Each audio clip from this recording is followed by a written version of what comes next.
in this chapter 17, first, our behaviors, human behavior, was categorized into three groups.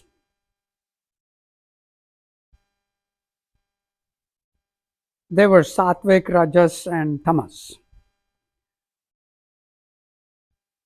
And those categories were explained with respect to specific behaviors, such as how we show our devotion, how we perform services to the community, how we give, in other words, the nature of benevolence, what we use to nourish ourselves with our intake of food. In all those behaviors, those behaviors were trichotomized into those three categories. And then we talked about the discipline of our physique, our speech, and our thoughts. Now Bhagavad Gita aligns the discipline of those three things with the categories of the human behavior. If I'm all the time interested in physical toughness, I would be going to the thought.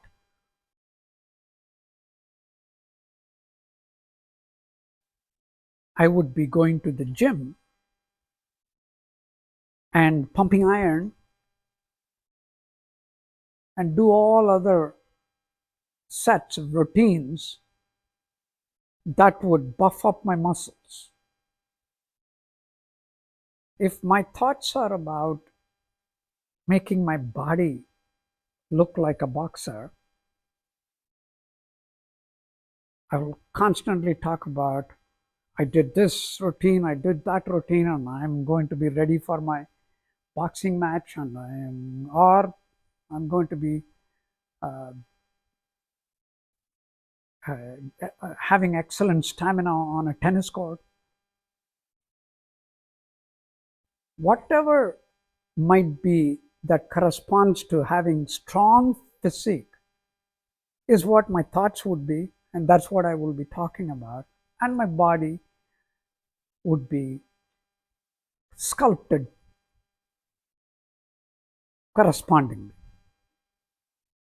If I were to do that, then if I want to talk about nourishment, I cannot be eating tair sadam, I cannot be eating yogurt rice or curd rice, as we say, and then expect to buff up my muscles. It's impossible. You need heavy protein. So, and that's the reason why there is that alignment. What my thoughts are, what I talk about, and the way I shape my physique has a direct correspondence to what my behavior is going to be. The one that I'm explaining seems to be the Rajasic nature. And that's the way I would show devotion to the Supreme Entity. I wouldn't be interested in meditating, perhaps. My thoughts would be more aligned towards what kind of sacrifices can I make so that I can achieve this. And that's what is explained in chapter 17, verses 17, 18, and 19. Those who have a very sound focus and they are sincere in their thoughts and do not expect anything in return from the surroundings, tend to follow a Saatvic behavior. Those who want to show off, pompous they are going to be following into the Rajas category. Those who are in this whatever, don't care attitude, I'm not thinking about achieving anything, I just want to make sure I survive. That is the Tamas category.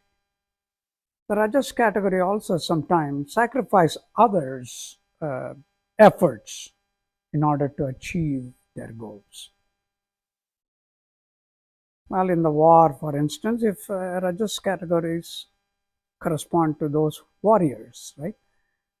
They would have to destroy their enemy to achieve their goal.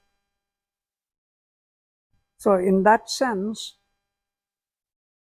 in the verses 17 to 19, Bhagavad Gita aligns the discipline of our physical body, speech and thought with the behavior, the trichotomy of behaviors that were defined earlier in the chapter.